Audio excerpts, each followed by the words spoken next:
everyone, welcome to Mechanics of Music. My name's Caitlin. In today's lesson we will be talking about some of the books that I recommend to my students. A variety of books. All the links for where you can buy them are below, but you can also find them in tons of music stores. Just walk in and check them out.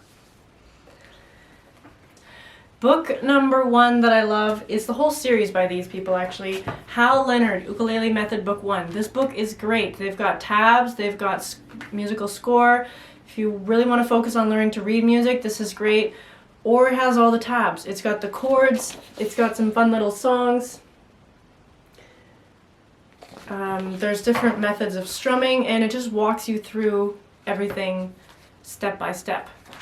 What's even better is that they have book number 2. When you graduate from there, they talk about a bit more complicated theory techniques. There's still chords, there's some harder chords, there's things like hammer-ons, pull-offs, slides, different strumming patterns.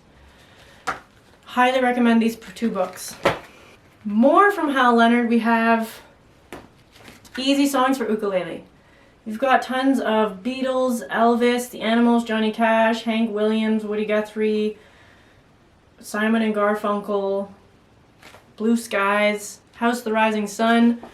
Again, the tabs and the chords and the song is in there.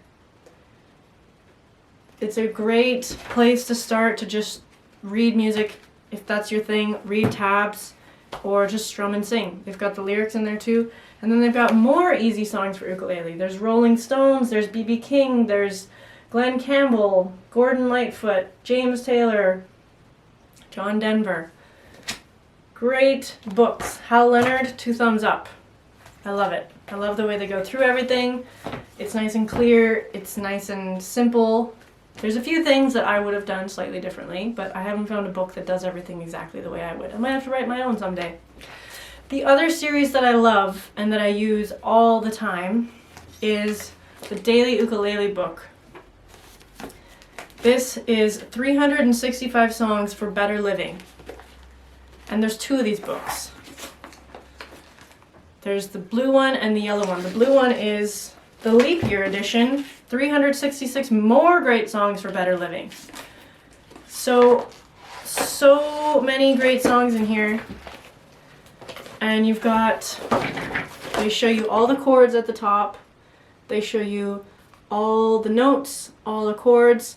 The only thing is this doesn't have tabs. So if you're a hardcore tab reader, you won't be able to do the tabs, but it's just a good reason to learn to read music. And all the lyrics.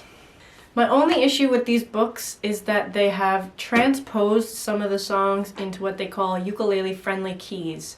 So usually what that means is they've made the chords easier. So you can play C, F, and G7, where normally in the song you would have to play maybe G, C, and D7, and E minor. And, you know, like for example, Brown Eyed Girl is in this book. And Brown Eyed Girl, if you play along with Van Morrison, it's G, C, and D7 are your chords. But they've put it into the key of C, and it's just really high pitched to sing in that key, or you have to sing really low.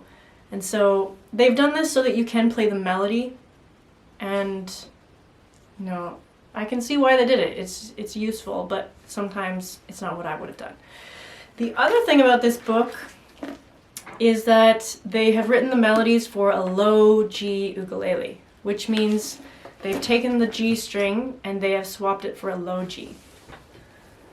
So this uke has a low G. Not exactly in tune, but so I have a low,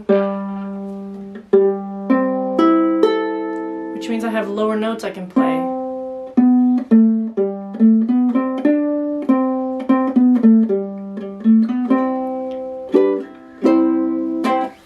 My high G uke has a high G string, so my lowest note is a C. I'll talk more about low G strings in another video.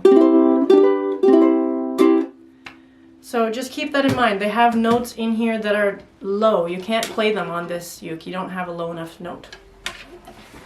I also encourage you guys, go to your local music store and just browse around. Open up the books and look inside. Does it have songs that you like? Does it have the tabs? Does it have chords that you enjoy playing? Do they have all the lyrics to verse 1, 2, and 3? Different things like that. Look out for that. You know, leave a comment if there's a book you really like that you found super helpful. The other thing about these books is you have to know a little bit more about reading music to sort of follow the song. They do a really good job of condensing everything onto one page a lot of the time, but also that means you got to do a lot of jumping around and you have to know the different symbols of music. But they do have some descriptions of the symbols in the book. So all the resources are there for you, but where you're at right now, it might be a little bit much, but it's a great book, and we'll do some songs from it in other lessons. Okay, I hope that was helpful, you guys. Remember to subscribe, like, share this video, and all the links are in the description below. Keep strumming, keep smiling, and I'll see you guys in the next video.